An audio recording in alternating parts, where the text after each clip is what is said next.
చంద్రబాబు నాయుడు ప్రభుత్వం ఎప్పుడు చూసినా సరే రైతు వ్యతిరేకంగానే ఉంటుంది. ఎల్లనూరు పుట్లూరు మండలాల్లో పప్పుశనగ అనేది ప్రధానమైన పంట. అది కూడా వానలు వచ్చినాక వస్తుంది. వానలు అయిపోయి ఎండి తర్వాత విత్తనం వేసుకునే కూడా వీలు కాదు. దీపావళికే చెట్టు మొలసల్లా. దీపావళి అయిపోయి వారం 10 రోజులు అయినప్పుడు కూడా విత్తనం ఇచ్చే వాళ్ళు కూడా లేరు. ఇక్కడ రిజిస్ట్రేషన్ చేసుకుంటారట. రిజిస్ట్రేషన్ పేరుతో డ్రామాలు ఈ ప్రభుత్వం చేస్తూ ఉంది.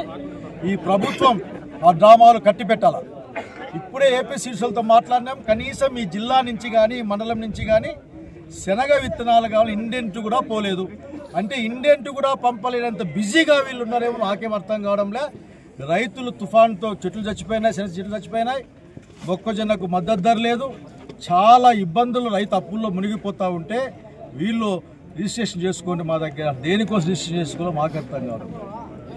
బయట 6,000 రూపాయలు 6.2కు వస్తూ ఉంటే విత్తనం వీళ్ళు 5-8కి అమ్ముతారంట. కనుక చాలా హెచ్చరిక చేస్తూ ఉన్నాం. కొత్తగా వచ్చిన జిల్లా కలెక్టర్ గారికి చెప్తా ఉన్నాం, అగ్రికల్చర్ జేడీ గారికి చెప్తాను. మొహం చాటేస్తే జేడీ గారు మొహం చాటేస్తే లాభం లేదు.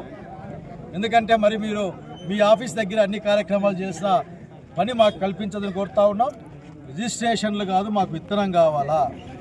నేను వీలైన త్వరలో అని చెప్పడంలే, మీరు చెప్పేట్లుగానే 2 రోజుల లోపల విత్తనం రైతు పొలం లేకపోవాలా.